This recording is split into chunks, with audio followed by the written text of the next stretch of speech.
Hello everyone, welcome back to Initial Solution. In this tutorial, I will show you how to remove profile picture on Facebook. So let's begin the video.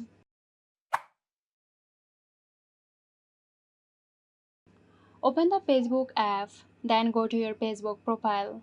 To do that, tap on the menu bar and now click on your profile icon or name. Now tap on your profile picture and you will see some option here. You need to click on See Profile Picture. Go to the top right and click on these three dots.